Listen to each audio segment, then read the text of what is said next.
Good afternoon. My name is Walter Mosley, M-O-S-L-E-Y. And I represent, and I have the pleasure of representing, shall I say, Mr. David Emanuel, professionally known as Caesar. First and foremost, let me thank you all for attending today and paying attention to our COVID protocols. I know that was not easy, but I do appreciate it as we make every effort possible to be able to do more of these, but also keep everybody safe.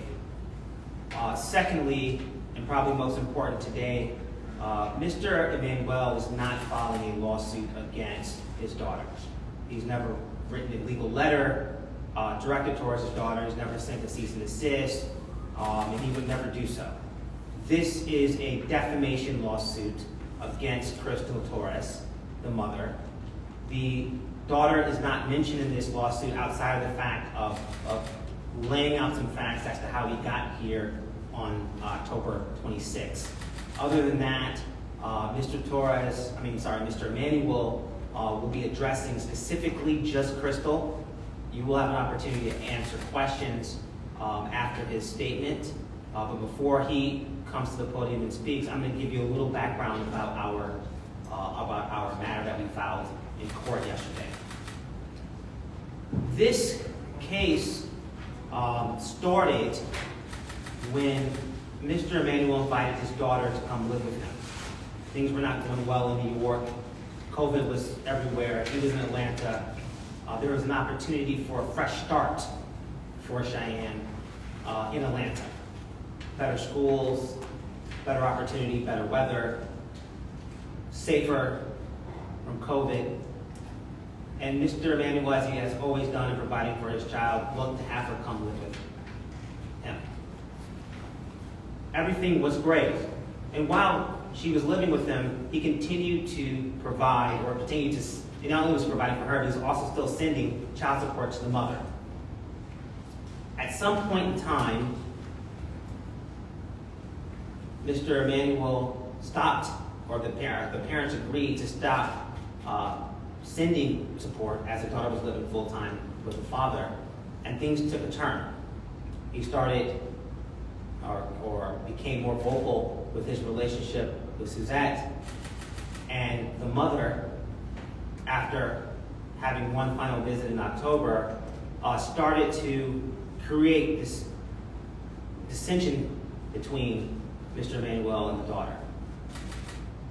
So when October 26th happens, Mr. Emanuel goes to work. He asks his daughter to wash the dishes. Simple request. And at some point in time, he returns back home. The dishes are still not washed. This is many hours later. He asks about the dishes, and she storms off and goes to her room, or actually goes into the bathroom. As a father, this bothers him, but he's continuing on with his day. But now here comes the music. The music is turned up. Mr. Emanuel has company over, and he knocks on the bathroom door. Could you please turn the music down? No response. Can you please turn the music down? No response. Eventually, she turns it down just a little bit. Mumbles something under the breath. He walks away. The music goes right back up. Now, we would call this trying your parents, but you expect that from a 16-year-old teenager to try your parents. So, the way this bathroom is set up, there's where the sinks are, the washroom and the shower of the bathroom are in a separate room.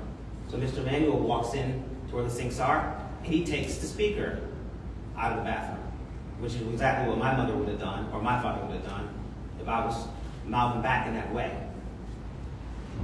As he leaves, she yells through the bathroom, through the shower door, "Nigga."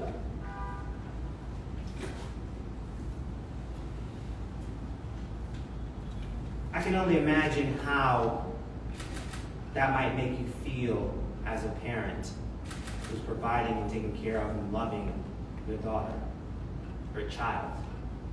It certainly bothered Mr. Emanuel. And the way he chose to handle that was by leaving the house, going to the store, cooling down, running some errands. So when he comes back to his house and sees police car after police car in the middle of Georgia after George Floyd, he doesn't know what quite to do or what quite could go wrong or what quite is wrong. What he didn't know is at some point in time, his daughter called the mother and someone convinced his daughter to call the police. So now he's back home with a full set of police officers at the house asking to do a welfare check. Mr. Manuel has nothing to hide. I'm sure he was a little shaken up, as I would too, being a black man in Georgia with a bunch of police at the house. He invites them in, they do their check, they speak to his daughter by themselves without him present, they go and investigate the bathroom. And then what you see on video is the officer saying to his daughter, "I've been doing this a long time. Are you hurt? Do you need medical attention?" "No, I don't." The officer says, "It's not a good idea to call the police to get your pops in trouble." He found no instance of abuse or beating. He then recorded that in his police report. And then, as protocol, Georgia Child Protective Services came and did another report and reported that there was no abuse. Now, Mr. Emanuel was left to make a decision on October 26th. His daughter is now calling the police on him in Georgia at his new house. So when she says, "Can she please go home?" he agrees to allow her to go back to New York. You didn't hear about this story on October 26th. You didn't hear about this story on October 27th. You didn't hear this story on October 28th. You didn't hear about this story in November. You didn't hear about this story in December. You didn't hear about this story until Mr. Emanuel posted a picture of his fiancée and her family at Disney World.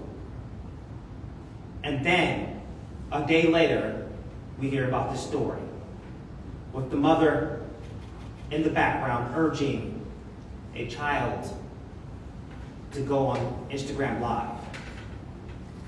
And this isn't about the child, because children and parents, there's always disagreements. This is about the grown adult who has slandered my client's name time and time again, calling him a child abuser, making insinuations that he sexually abused his child or physically abused his child, looking at the video, looking at the police report, looking at the report from the Child Protective Services, and seeing that there was no abuse and knowing there's no abuse, maybe even encouraging that child to call the police on a black man in the middle of Georgia. This is before we knew Georgia was going to go blue. That's a very serious thing. So when Ms. Torres starts down this path of defamation, calling him everything but a child of God, Mr. Emanuel pulled me aside and said, "Hey, can we do something small? I just want her to stop, and I want to get back to being a parent to my daughter." We sent the nicest letter you could ever imagine, just to Ms. Torres, to ask her to cut it out. There wasn't a threat of litigation. There wasn't a threat that we're going to send bad people to the house. It was just, please stop with the accusations of child abuse. Please stop, cut it out. Because what Ms. Torres, she may or may not realize this, but this man has built an entire business, an entire empire for his daughter. She's the sole heir. She's the beneficiary, of everything that he's doing. So by tearing down his name, by destroying his reputation, by making it difficult for new customers to come into his tattoo shops across this country, she's actually taking money and food out of her own daughter's mouth. So we started with a simple letter. It was a nice letter. And then she doubled down. So what Ms. Torres did is she filed a bogus lawsuit or action on behalf of her daughter in the state of New York, in light of knowing that none of this is true and that there's plenty of evidence suggesting other, so that Mr. Emanuel cannot even be in the same room with his daughter. A stay-away order. We have been fighting diligently that case, and last week we were able to finally submit evidence of the video of the police officers doing their investigation, of the police report that the Georgia State Police report that Ms. Torres leaked his address to the public, as well as the letter from the Fulton County Child Protective Services finding that there had been no abuse.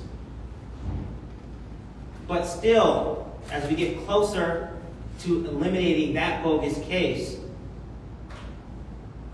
she continues.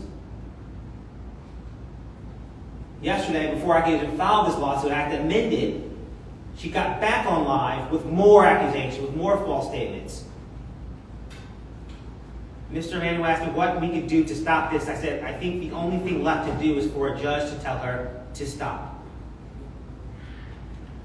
She may not be able to pay you back for the millions of dollars of damage that she's caused to your name and your reputation, but at least a court order can make her cut it out.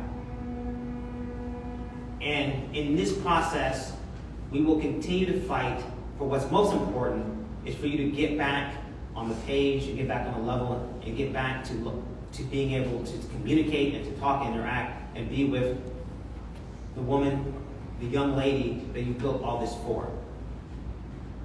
So with that being said, so that you can understand what we filed today, that was a defamation case. Those facts are in this now publicly filed document. Mr. Emanuel is going to share a few words about how he's feeling right now, why he's engaged my firm to do this, and what he hopes to accomplish.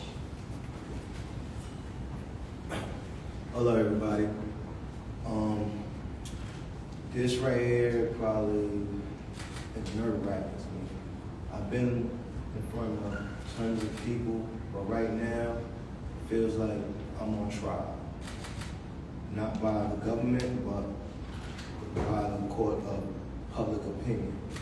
At the end of the day, I needed to make this statement and have this press conference for the simple fact that I can't let anybody else control my narrative. The things that are being said about me online and publications, they're not true. I myself, as a man, despise, I repeat, despise child abusers, molesters in any type of way. So for me to be called these names, it hurts. It hurts because at the end of the day, I built myself out of the projects, out of the mud. And a lot of y'all have followed my story since day one and understand that this struggle I've been on is similar to almost any black man in America. And even this situation right here is similar to the struggle that every black man who makes it somewhere has to deal with. There's no way that somebody should be able to weaponize family court, social media. There's no way that somebody should sit here and terrorize a life when basically you're just trying to have some peace. At the end of the day, I fought a lot of struggles, and I had to overcome a lot of adversity. But this one is my hardest because I honestly don't know where to go with it. Like, you have to understand, as a black man in America, there's no blueprint for our success. There's no book that you could look on and see that, you can make it through. At the end of the day, I'm doing this because it has to stop. As our culture, we take it on the chin like it's just part of it. It's sad that most black men who succeed, there's always a baby mother or somebody who's trying to tear them down. And there's really no defense to that. At the end of the day, like my lawyer spoke, was the truth. I wasn't I was accused of being a child abuser and was called on months later by my daughter's mother. Not the police. The police are not called Child Protective Services. It was my daughter's mother. And I went through an intense, and I mean intense investigation, not only by the Child Protective Services, but by my own company that I work for right now. And honest to God, it broke me down in certain ways. That's why y'all haven't heard from me. Because at the end of the day, I always try to keep my family matters private, but it's no longer private. And I understand that now that I've been on TV 10 years. I grew up with some of y'all. So yes, y'all should have an opinion, and y'all should hear my voice. I did not do these things, and it's written down and proven, and no longer will I sit here and be bashed. People don't know how it is to open up your social media after you just did a big community event in Brooklyn, and people write you with hate and hatred because they think you're the person that somebody else described to them that ain't true. I'm living with a false narrative that I have to wake up every day to. And it's never going to go away because at the end of the day, it's out there. Regardless of what I do, people going to think this and say that. And this is damaging. And not only as a businessman, as a family man, but people have to think about how many people are in my company, Black employed men that I employ. And they have families. If I go there and this Black Ink thing going, there's a whole lot of people and a whole lot of families, they ain't gonna be able to feed themselves. Like, I don't want to be the one to do this because I already know people gonna look at me like I'm a jerk. But this is the only way I can get my narrative out and for it to stop. Because at the end of the day, y'all all know me and y'all all know my relationship with my daughter. I love her. I did this for her. I didn't sit here and stop and go out the streets because I wanted to help my friends. I wanted to make sure my daughter was proud of me. That she could look up and say, yo, my father's somebody. And right now, it feels like that right has been torn from me for no reason. So I want to let y'all know that the truth will soon be out. And this defamation lawsuit is not nothing personal. It's not nothing that I'm sitting here having malice. This has to stop. Not only from my baby mother, from all baby mothers who think that this is right. At the end of the day, all I'm doing is providing for my child and my family. Thank you. Caesar, could you introduce the people who come to support you today? With me is my lady, Suzette, and my mother, who's here to support me because both of them had to go through this whole thing with me. And it was difficult.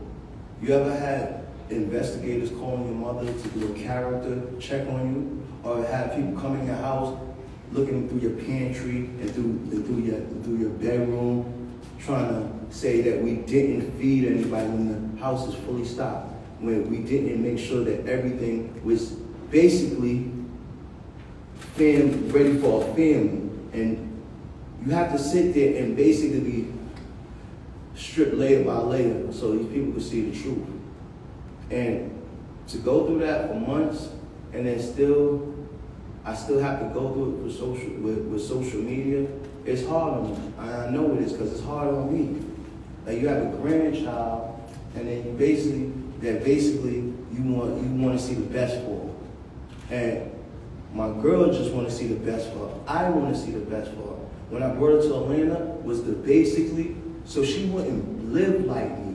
Do y'all know how it is growing up in the city? We all know how it is. It's hard. It grow you up quicker than anything. I wanted my daughter to still have a childhood. She was 15 going on 21. I did not want that. I want to grow my child to the point that I could teach her how to take my business on in 5 years and take it further. Let me retire. Let you sit here and hold the throne. This is what my whole plan was. And for me to have to sit here now and try to clear up my name and try to hopefully in the near future, I could see my daughter and we could get back to where we was. That's all I really want. Thank you. Any questions at this time? Yes. But I think there's a mic coming. I actually have two questions. That's what What do you want the end result of the lawsuit that you're filing to be? the end result is to make an example. This has to be a precedence of things need to be changed. For generations after generations, envious and spiteful women have used the system and used basically any means to try to destroy a successful man. At the end of the day, it's well documented that I take care of my daughter. I take care of what I'm supposed to. So right now, all I really want is change. I want it to stop. I want to be able to sit here and say, yo, I did this for our culture. Because there's a lot of black men that go through this. And it's not fair anymore. It's really not. To the point we're fighting against each other when we have a whole world against us. We live in the era that Black Lives Matter. That's all our lives. We have to unite and say, yo, it's time to fix up things. When is it going to stop? That's my result. I want this to stop. And from the legal lawsuit perspective, we're asking for damages of greater than $5 million. We're asking the judge to order the defendant to no longer say defamatory things towards my client and also attorney fees. Last question. You mentioned on the show that you wanted to maintain your relationship with your daughter. Now, how do you think the lawsuit is going to affect that relationship, and what will you do to work towards maintaining it throughout the That's process? a good question. And that's the question that I have I've been pondering and fighting with months now, because this started months ago. And that's the only reason why I've been silent so long, because I truly love my daughter, and I know the repercussions of social media and everything, and when everything comes out, how people want to direct their hatred, because I felt the hatred when they came at me. But at the end of the day, I'm not putting my daughter in none of this. Like, the lawsuit has nothing to do with my daughter. It has everything to do with her mother. And I hope she'll understand that later on, because she's living in that household and she knows how her mother is. So for me, it's more of, let me take care of your mother, and then me and you are going to get back together and fix our relationship. Because honestly, a daughter needs her father, especially at 16, 17, 18, when they're about to go into the world, when they need some type of support, when they're looking for their future husband. You have to be there to coach her through that, so she doesn't end up with a jerk, a woman beat, somebody who's not on her level, somebody that won't uplift her. That's all I want for my child. Thank you. I have two questions. I know we've been talking a lot about your interactions with Cheyenne and a lot of the allegations that have been made against you, but she recently went live and made some allegations about, her interactions with Suzette as well. She said a lot of things like Suzette called her out of her name and fat shamed her, things like that. What do you have to say about that? I'll be honest with you, I never heard Suzette do anything like that. If anything, Suzette tried to uplift her. Suzette, she's in real estate. She showed her real estate. She tried to get her into the real estate game. There's certain things that my girl has done with my daughter to make me even love her more. So if she was doing something like that, I wouldn't even be with her. Like, that's something that I dealt with as a child, being overweight. So there's no way I'm gonna let somebody shame my daughter when I was shamed myself when I was younger. Second question, I know that Crystal mentioned something about all of these accusations and all these things being for a storyline for your show, so you can get more money, get more customers into your shops and things like that. What do you feel like you're doing all this for, and how do you feel about what Crystal had to say? What Crystal had to say was an absolute lie. I'm not the one who put this on social media days before I started filming. I'm not the one who keeps pushing the narrative that Caesar's a woman beater. And I'm definitely not the one to call up, how can I say, the Vh1 execs saying she has a storyline and let me go. These are things that Crystal has done repeatedly. You don't call VH1 and say, yo, I want to be back on TV and let me expose if you really, really care about your daughter. You would sit there and go and get counseling for her. And at the end of the day, what happened on the 26th, if you felt that I beat her, you got her I flew out on the first flight smoking. The police left my house at 4 something in the morning.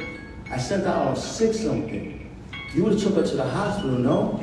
If your daughter told you something heinous and right, you don't wait 3-4 months to go social media. You don't do that. It's just so many things that's so messed up about this situation that I wish some people would see through.